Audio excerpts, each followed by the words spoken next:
കേരള മന്ത്രിസഭയുടെ തീരുമാനത്തിൽ എലപ്പുള്ളി പഞ്ചായത്തിൽ തുടങ്ങാൻ പോകുന്ന പുതിയ ബ്രുവറീസും അനുബന്ധ ഫാക്ടറിയുടെയും പ്രവർത്തനം എന്തു വില കൊടുത്തും തടയുമെന്ന് പാലക്കാട് എം.പി. വി.കെ. ശ്രീകണ്ഠൻ. ഒറ്റ കാര്യം പറയാം, ഇവർ മന്ത്രിസഭയല്ല, ഇനി മന്ത്രിസഭ കൂട്ടമായിട്ട് വന്നാലും പാലക്കാട്ട് ഈ കമ്പനിയെ കാലുകുത്താൻ അനുവദിക്കില്ല എന്നുള്ള കാര്യം ദൃഢനിശ്ചയമാണ്. അതിശക്തമായ പ്രക്ഷോഭ പരമ്പരകൾക്ക് പാലക്കാട് സാക്ഷ്യം വഹിക്കാൻ പോവുകയാണ്. കൊക്കക്കോള കമ്പനി അടച്ചുപൂട്ടാൻ വേണ്ടി മുൻകൈയെടുത്തവരാണ് ഇവരൊക്കെ. പക്ഷേ ഈ കൊക്കക്കോള കമ്പനിക്ക് അനുമതി കൊടുക്കാനും ഇവർ തന്നെയായിരുന്നു മുമ്പിൽ എന്നുള്ളത് ഒരു ചരിത്രമാണ്.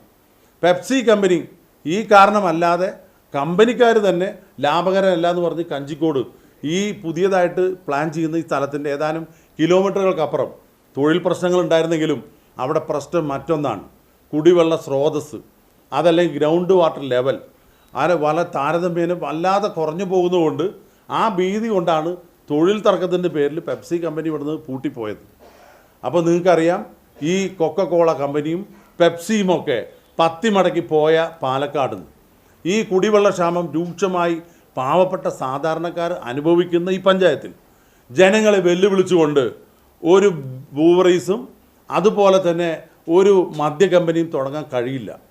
നിസ്സംശയം പറയാം, ഈ കമ്പനിക്കാർക്ക് മന്ത്രിസഭയുടെ അല്ല, കേരള സർക്കാർ ഒറ്റക്കെട്ടായി വന്ന് പിന്തുണച്ചാൽ പോലും അവിടുത്തെ ജനങ്ങളുടെ പിന്തുണ ഉണ്ടാകില്ല. ഈ കമ്പനിയെ അവിടെ പ്രവർത്തിക്കാൻ പോയിട്ട് അവരുടെ കമ്പനിയുടെ ആളുകൾ കാല് കുത്താൻ പോലും ആ പ്രദേശത്ത് അനുവദിക്കില്ല.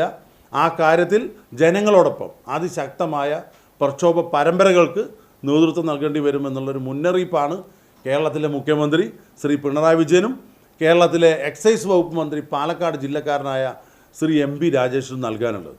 ഉമ്മൻചാണ്ടി സർക്കാരിന്റെ കാലത്ത് 28 ബാറുകൾ ഉണ്ടായിരുന്ന സ്ഥാനത്തിപ്പോൾ 850ഓളം ബാറുകളായി വർദ്ധിച്ചു.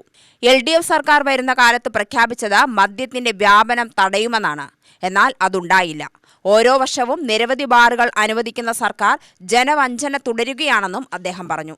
സർക്കാർ തലത്തിലുള്ള ഡിസ്റ്റിലറികൾ ആരംഭിക്കുവാനുള്ള തീരുമാനത്തെക്കുറിച്ച് ചിന്തിക്കുക പോലും ചെയ്യാതെ മധ്യപ്രദേശിലെ ഒരു സ്വകാര്യ കമ്പനിക്ക് നടത്താൻ അനുമതി നൽകിയതിൽ വ്യാപക അഴിമതി നടന്നിട്ടുണ്ടെന്നും എം.പി. പറഞ്ഞു. പാലക്കാട്ടുകാരനായ മന്ത്രി കഴിഞ്ഞ ദിവസം ഈ കമ്പനിയെ പുകഴ്ത്തി വാതോരുന്നവർ വരെ സംസാരിക്കുന്നത് കണ്ടു. എന്തറിഞ്ഞിട്ടാണ് ഈ മന്ത്രി ചെയ്യുന്നറിയില്ല. ഈ അഴിമതിയിൽ ഒരു മുഖ്യ പങ്ക് പാലക്കാട്ടെ മന്ത്രിക്കുണ്ട്.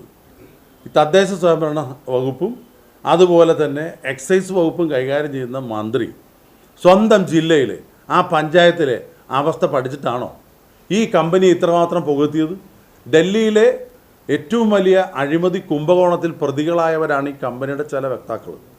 പാലക്കാട്ടെ മന്ത്രിക്കും ഇതിൽ പങ്കുണ്ടെന്ന് വി.കെ. ശ്രീകണ്ഠൻ ആരോപിച്ചു. UTV news, Palakkad.